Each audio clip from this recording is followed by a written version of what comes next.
Hi, this is Steve with Trilogy Visual Media. I have Bob from Blackmagic here. He's going to go through some of the things that they're announcing here at NAB 2019.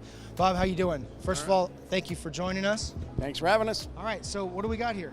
So this is the Pocket Cinema Camera 4K. We announced it last year, and they're shipping now. And one of the things that we realized that one of the features of the 4K here is that you're able to record on an external SSD drive. And also we have phantom-powered mic input. Now the problem with that is it kind of sucks up a lot of battery. So what we decided was we could build this new grip that we have in here. So the battery grip, so it pops in on the underneath, but you can mount it to a tripod, but you can still get access to the batteries while it's mounted. So we're using the Sony batteries, a little longer. They have more capacity, so now you're getting about 2 hours of battery capability, which is great, especially as you're loading it with other external devices. So this screws onto the bottom, and then it pops into the battery door will pop off, and there's a spot inside here that you can store it so you don't lose it. Right, exactly. So just screws on, tightens up, and then again you have the mounting points underneath, so it can stay on the tripod, and then you just pull the drawer out, and there you go. Awesome.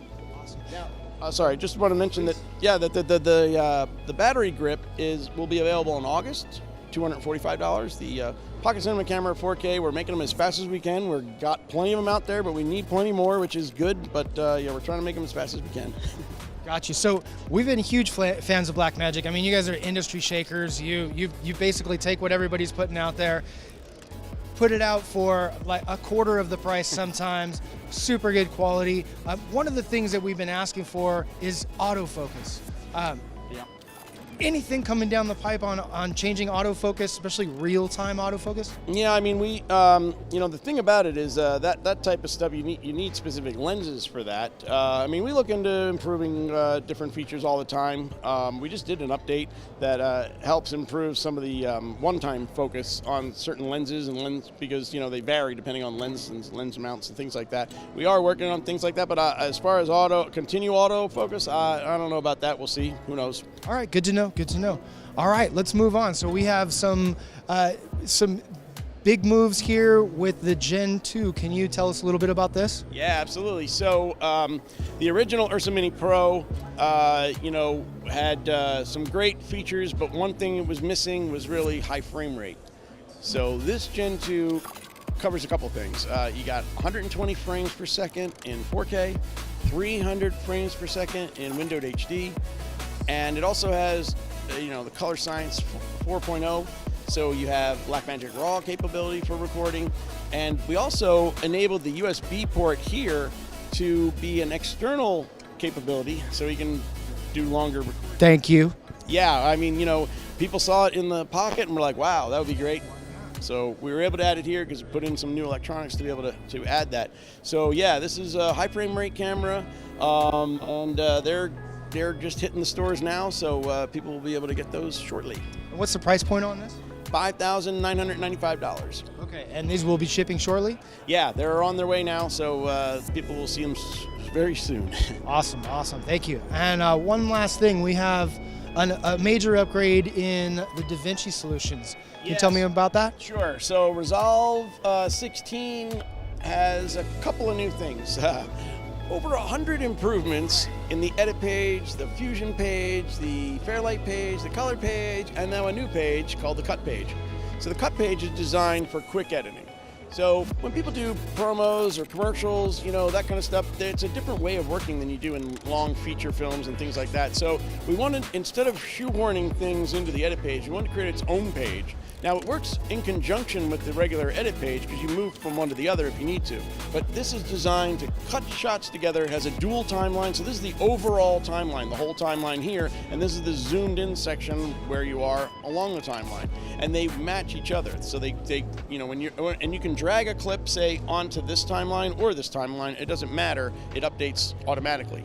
And the other thing that it has is this cool new feature where you can actually have all of your clips here, and we make one source tape out of it, so you can scroll down all of the clips in one continuous tape. if you will, and then mark in and out points and drag them down to the timeline. It's all about speed. That's the whole idea for why we put this in here, so you can do quick things. And also with this new neural engine that we put in there for like AI type stuff, when you get into like a cut point, if you're just close to the cut point, right? You're close enough to the cut point, and you go in and you say, well, I want to drop in a dissolve. You hit the dissolve, and it knows to put it in the cut point and not 4 frames early. Now, Beautiful. move it, but I have all those controls, and it even shows me representative of how much I've moved it frame count. But the idea is that it knew you wanted to put it between the two things. It's just you weren't quite there. I liken it to having like an assistant editor go and hit you in the shoulder and go, hey, I think you did that wrong. So, and that's some of the things that we've been able to add. There's a ton of other features that we put in on all the pages. One of the things, even in the Fusion page, is we're now able to use GPU acceleration. So this way, things that used to take frames per second to play back are now playing back in real time. Are there any limits to that? So card limitations or manufacturer limitations? Well, the GPU, the build guide that we have has all the listings for GPUs. I mean, in the studio version, you can access multiple GPUs. In the free version, you can't. But usually people are using the free version, like on a laptop, and that only has 1 GPU. But you can add even our eGPU and still get the performance out of that. It's when you go to 3, 4, then you really need the studio version. Right, and the studio version is still coming with most of the cameras that you guys have out there, correct? Right, the Pocket Cinema Camera 4K and the G2 there in URSA Mini Pro, you get the full studio version. Anyone that already has the studio version can upgrade to Resolve 16. The beta's out now, and then when it, you can upgrade now or wait till it's out of beta, but either way, free upgrade. And Fusion standalone, we just moved to Fusion 16 if they have that for visual effects on a standalone version, and that is $299 for the studio version. And if they want the free version, they can check out the free version of Resolve because there's Fusion inside that. Anything else that you guys have launched you'd like to talk about?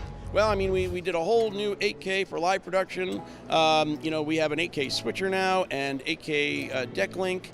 And those products, even though they have 8K and they're 8K capable, they're really monster 4K products and HD products. So the 1ME 8K machine with 10 inputs and 6 outputs is really a switcher for HD and 4K that are 40 inputs, 4 MEs, just a 24 outputs, because in order to get 8K, you need 4 4K signals.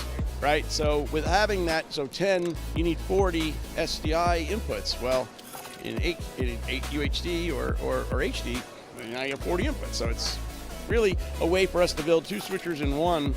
So some people need 8K now. The Olympics next year, sure, but for most people, HD and Ultra HD is what they're doing now, but this way it's future-proof. All right, Bob, thanks a lot for talking to us. NAB 2019, come check them out if you're still here. Otherwise, got some major stuff coming down the pipeline.